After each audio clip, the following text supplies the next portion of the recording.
Glance around you. If you are in a furnished room, your eyes tell you that you are looking at a number of inanimate objects. Now, that's true so far as visual perception is concerned, but in reality, you are actually looking at thoughts or ideas which have come into materialization through the creative work of some human being. It was a thought first that created the furniture, fashioned the window glass, and gave form to the draperies and coverings. The automobile, the skyscraper, the great planes that sweep the stratosphere, the sewing machine, the tiny pen, 1,001 things, yes, millions of objects. Where did they come from originally? Only one source. From that strange force, thought.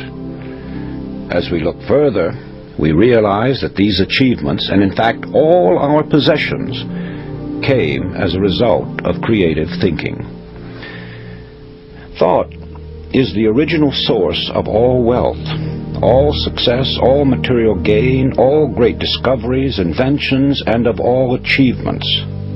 With that in mind, it becomes easy to understand that a man's thoughts make or break him, and Shakespeare's words become more intelligible. There is nothing either good or bad, but thinking makes it so. Many people feel that success comes with hard work. However, I would like to point out that hard work alone will not bring success. The world is filled with people who have worked hard but have little to show for it. Something more than hard work is necessary. It is creative thinking and firm belief in your ability to execute your ideas. The successful people in history have succeeded through their thinking. Their hands were merely helpers to their brains. Another important point is that one essential to success is that your desire be an all-obsessing one, your thoughts and aims be coordinated, and your energy be concentrated and applied without let-up. It may be riches or fame or position or knowledge that you want, for each person has his own idea of what success means to him. But whatever you consider it to be, you can have it, provided you are willing to make the objective the burning desire of your life. A big order, you say? No, not at all. By using the dynamic force of believing, you can set all your inner forces in motion. They, in turn, will help you reach your goal. Now that you have a clearer idea of the part that thought and desire play in your daily lives, the first thing to determine is precisely what you want. Starting in with the general idea that you merely want to be a success, as most people do, is too indefinite. You must have a mental pattern clearly drawn in your mind. Ask yourself, where am I headed? What is my goal? Have I visualized just what I really want? If success is to be measured in terms of wealth, can you fix the amount in figures? If in terms of achievement, can you specify it definitely?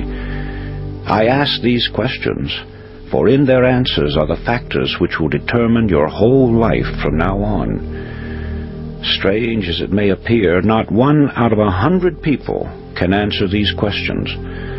Most people have a general idea that they would like to be a success, but beyond that, everything is vague. They go along from day to day, figuring that if they have a job today, they will have it tomorrow, that somehow they will be looked after in their old age.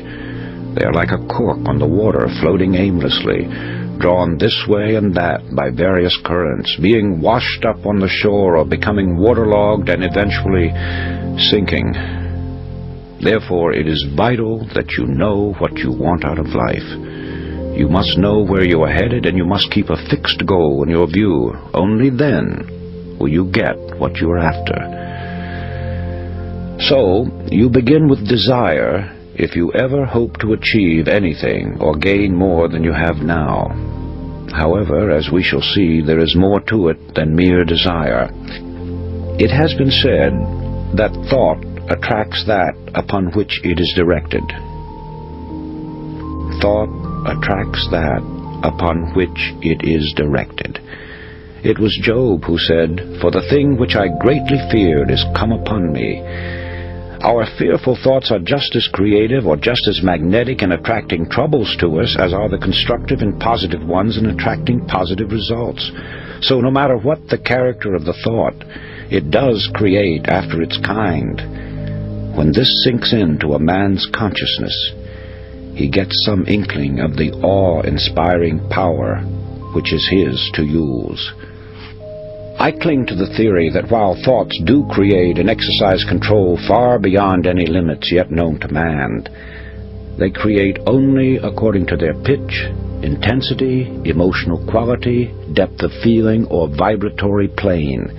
In other words, comparable to the wavelength and wattage of a radio station, thoughts have a creative or controlling force in the exact ratio of their constancy, intensity, and power. Let me try to clarify that.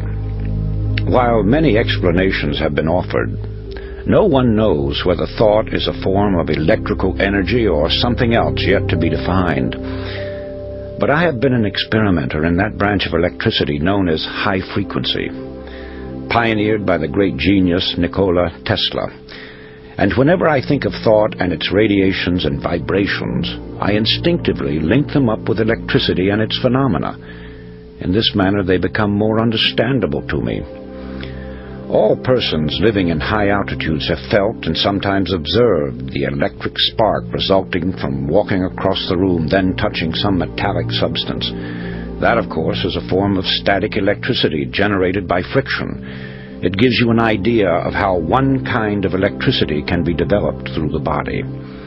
Sigmund Freud, the famous Austrian psychoanalyst, brought the world's attention to the hypothesis that there was a powerful force within us, an unilluminated part of the mind, separate from the conscious mind, constantly at work molding our thoughts, feelings, and actions. Others have called this division of our mental existence the soul. Some call it the superego, the inner power, the superconsciousness, the unconscious, the subconscious, and various other names. It isn't an organ or so-called physical matter such as we know the brain to be. Nevertheless, it is there, and from the beginning of recorded time, man has known that it exists. The ancients often referred to it as the spirit. Paracelsus called it the will. Others have called it the mind, an adjunct to the brain. Some have referred to it as conscience, the creator of the still, small voice within. Still others called it intelligence, and have asserted that it is a part of the supreme intelligence to which we are all linked. No matter what we call it, I prefer the word subconscious. It is recognized as the essence of life, and the limits of its powers are unknown. It never sleeps. It comes to our support in times of great trouble. It warns us of impending danger. Often it aids us in what seems impossible. It guides us in many ways, and when properly employed, performs so-called miracles. Perhaps the most effective method of bringing the subconscious into practical action is through the process of making mental pictures, using the imagination, perfecting an image of the thing or situation as you would have it exist in physical form. This is usually referred to as visualization. However, before this visualization can work, you must really believe. I refer now to deep-seated belief, a firm and positive conviction that goes through every fiber of your being. When you believe it heart and soul, as the saying goes.